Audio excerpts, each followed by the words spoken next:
Hi, listeners. Welcome to the Grief Out Loud podcast produced by the Dougie Center for Grieving Children. I'm Jana DeCristofaro and wanted to give you just a little heads up as you listen to this episode. You'll be hearing references to our old name, which was Dear Dougie. So just so you don't get too confused, you're listening to the right podcast, and we look forward to bringing you even more great content under the Grief Out Loud name. Thanks for joining us.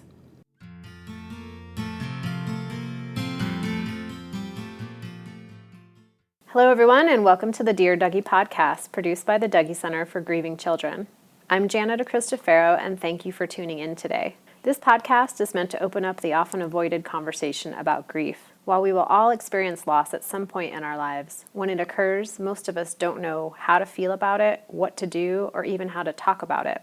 So whether you're grieving a loss or wanting to support someone who is, we hope these podcast conversations lead to a better understanding of grief and also provide you with some ideas and inspiration for how to show up for yourself and those you care about. When someone in our life dies, many of us are left with if-onlys. Some of those if-onlys are interwoven with thoughts of that maybe we could have somehow prevented the death. If only I had asked him to pick me up later. If only I had made her go to the doctor sooner. Other if-onlys relate to wishing that we had connected more with the person, maybe talked with them more, asked them more questions about their life. There's often a sense that there is so much more to know about that person, ideas and advice that we long to hear from them. Sometimes, though, we discover something about the person that we never expected, information that can leave us shocked, disappointed, and angry.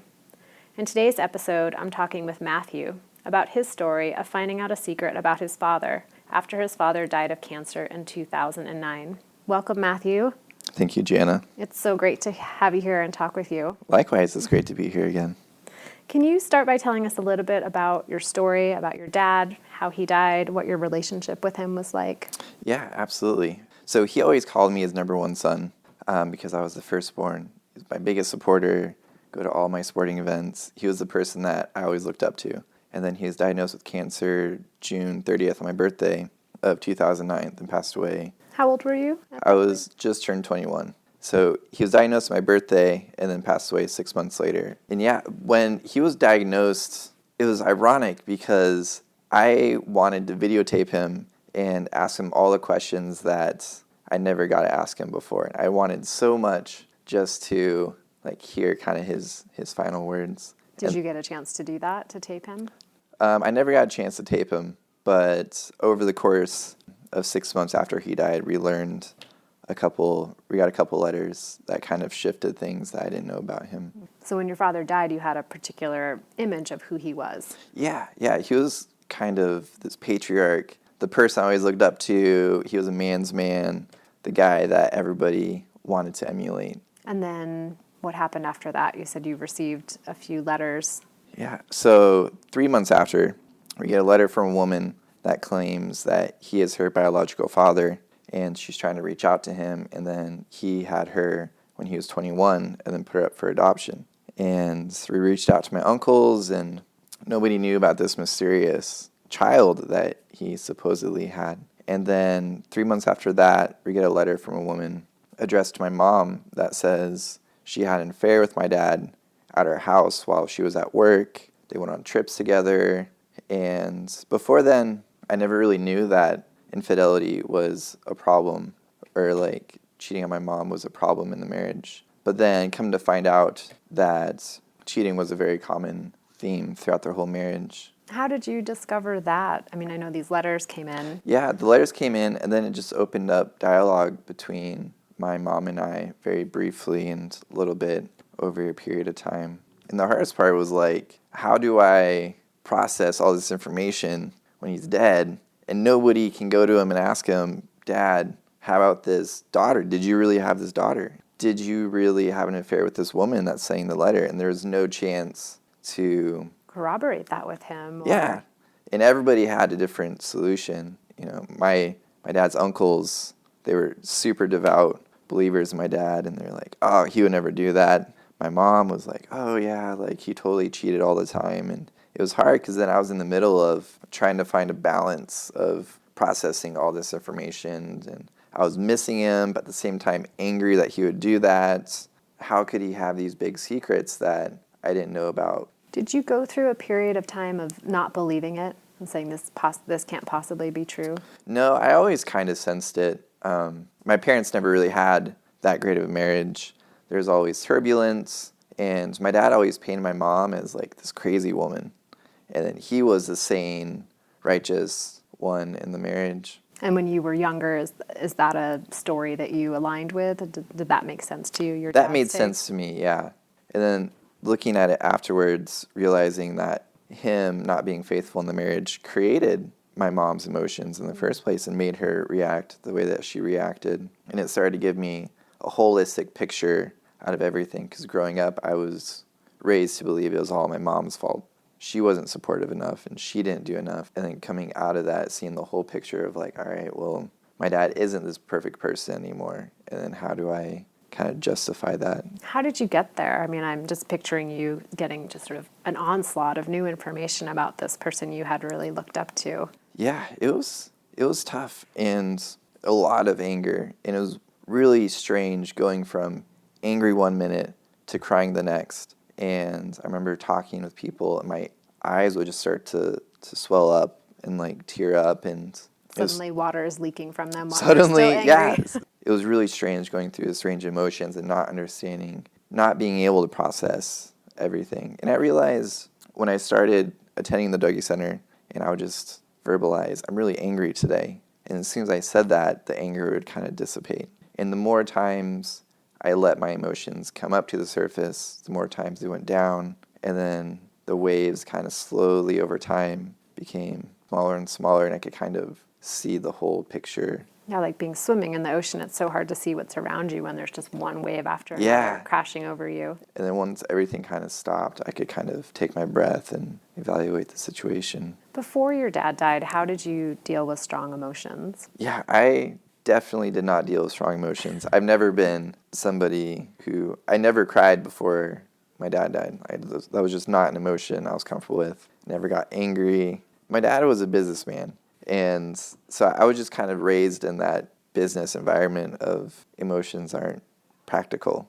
They're not practical. Yeah. Not efficient. Not efficient. I was just raised to not have emotions. And so it was definitely made it even harder, because then once he died, there were very strong emotions that I wasn't comfortable dealing with, confronting. It's hard to be practical about grief. Yeah. It's not a Yeah, very it's not- efficient experience. No. How did the information that you found out about your dad affect your grief? It's hard because honestly, that phase of my life is such a blur. For a whole year after my dad died, it just kind of feels like this emotional blur. So it's hard to recollect specifically. It's also hard to imagine my father's death without that information, because now those two have just become so intertwined and a part of the grief process. It's hard to visualize disassociating those two. When he first died, I remember, because he died in our house on December 16th, and I was the last person to look at him. And I remember holding his hands, and then he shook one last time, and then he was just gone. I remember that face that he had when he died. The actual expression. The actual expression. And I would have dreams of like other people dying. I would visualize him being there again, and he'd feel real, and then I would wake up and he'd be gone again. And then once I learned about the information, those dreams kind of took on a different approach, because then I no longer wanted to see him. And it was weird being in this environment of missing him, but at the same time, like, no, I don't want to see you. I can't believe you would do this to us. I can't believe you would hurt the family like this. So your anger at him and what he had done took a different take on that, missing him and wishing he was there. Yeah, because then it became, no, I don't want to see you. One of the lessons I've learned through this period was that nothing we ever do ever is really secret. Everything eventually comes out to the surface. And so now I just tell people everything. Now I'm like so worried that I'm going to die one day and I'm going to leave behind all these secrets and I can't clear anything up. And so I always tell people, like, You just try to get it out of the way. I just get out of the way. Like, I took that pen from work. I'm so sorry. Here's your pen back. So it's turned you into the most in the moment honest person. I try to be. Like, that's my worst fear now, is dying and then having secrets that people have to process through. Well, it's interesting because so many people, maybe not so many people, but I hear people talking about and wondering what's their legacy going to be when they die. What will they leave behind? Yeah. And I wonder how many people are thinking about things that they've done or said that people will find out later. That was another kind of impact that the death had on me, is realizing that no matter what, I'm going to influence the world. And that can be either good or bad. It could be either positive or negative, depending on what I want to do in the world. So I try and create as much of a positive influence as I can, because I realized my dad that no matter what, we're going to leave an impact on the people that we leave behind. It spurred you to be really conscious of what impact you will have. Yeah, I definitely try and be very conscious of my actions and how those actions are going to influence other people. Do you have a sense, Matthew, of how your worldview, maybe what beliefs you were raised with, where you were raised, the family you were raised in, how that became a part of your grief? My parents weren't very active in my life. Like growing up, my mom, like I was always at sporting events, and my dad would go to those sometimes, but I was just kind of on my own most of the time growing up. So it's hard to say. I think rather than like belief systems, it was more just the value of friendships that changed the most throughout the whole grief process, and that really got me through it. Can you say more about that? Like you discovered how important they were to you after your dad died? Once my father died, any friend that I thought I had decided it would be a good time to stop talking to me, since I wasn't, happy old jolly Matthew anymore. And I realized how valuable good friendships are and how they're really rare. And now when I find a friend who I know would be there for me if something happens, I hold on. I'm like, oh, can I shine your shoes for you? Do you need a ride? Let me confess all the things I've done and then do whatever I can to be a good exactly, friend with you. exactly. So I definitely, I guess my belief system would be more in friendships and the value of connection with individuals through the grief process. Deepening those relationships. Yeah, exactly. When you think back over how you felt when you found out that information about your dad and how that changed your view of him, how has that evolved? I've learned that forgiveness doesn't need the other person. Forgiveness is, for me, in my heart, do I forgive my father? And I've come to a place in realizing that I can't change anything, can't change his actions. The only thing I can do is grow from that and then learn and move on. And at this point, there's not a part of me at all that would be angry at my dad for what he did at this point. I think I've learned and grown a lot from that experience, and I wouldn't be who I am today without that experience. And at first, I was really hard to try and take in was that I learned and grew so much from his death. I wish I could have learned and grown so much from him being alive. And at first, it was weird seeing all this good come from something bad. And I've come to a place now where I could kind of weigh both those in the same hands, where the good and the bad, be comfortable with that duality of good can come from bad, and that doesn't mean that the bad is ever good. The fact that something good came out of it doesn't make the bad less bad. Yeah, it's just appreciating the other things that have been born out of that situation. Exactly. And I've learned that for me personally, I don't ever let a bad situation try and decrease the good that's still around me. And I thought about my mom and our growing relationship since then, my growing relationship with my brothers since then, and friendships, and never to let grief overshadow the good that happens in life. But then also, when I am sad about my father, being comfortable with being emotionally honest and saying I'm really missing my dad today. But then knowing that emotion passes, and then I could accept the good as well. So it seems less about a directive to think positive and think about the good that can come out of this, and more about trusting that there is still good in the midst of all of the hard and the sad and the things that are so challenging. Yeah, exactly. It's not saying that, oh, I'm so glad my dad died, but being comfortable with saying that, man, I really miss my dad, and it really sucks what happened, and I wish he was here, but he's not, and there's still this good that's happening as well. It sounds almost like moving out of resistance and more into acknowledgement. Exactly. So often we hear the word acceptance in grief, where I don't know for you, I struggle with that word because I don't really know what that means to accept that someone has died, because it always sounds like acceptance means I embrace it. And I haven't met anyone yet who's like, I'm totally embracing the fact that my person is dead, but more of just acknowledging they are gone and this is the effect it has on my life. I definitely agree with that definition of acceptance, and it is hard because I feel like even though my dad's not physically here, he's still influencing my everyday life. How does he influence your everyday life?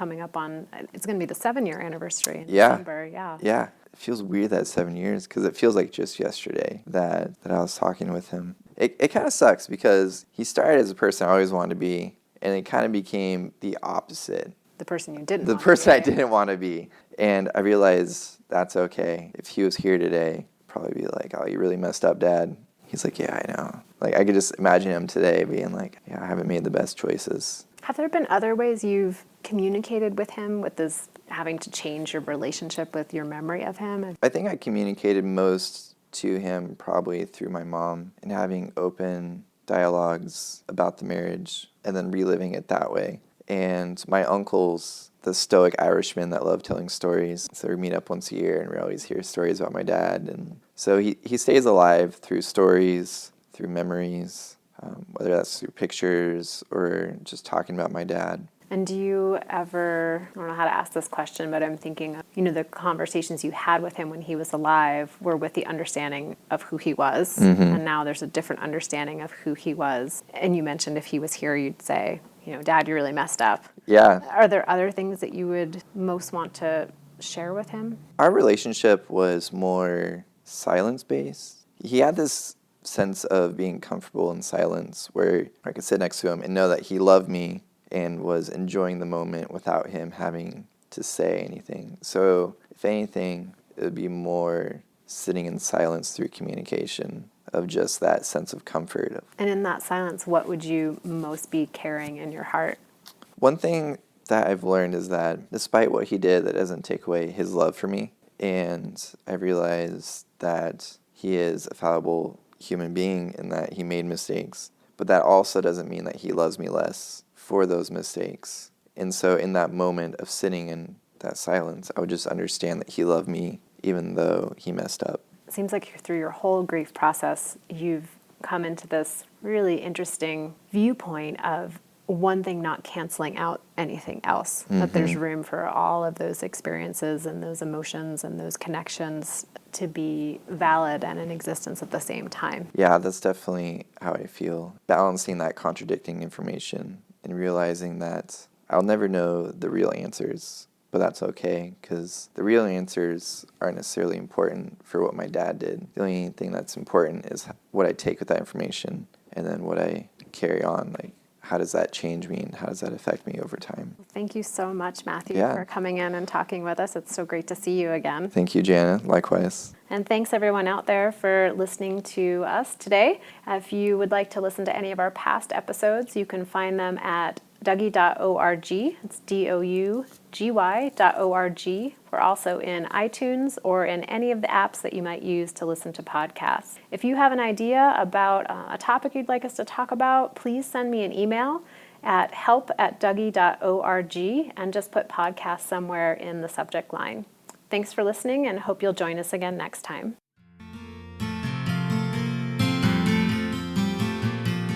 Thanks for listening.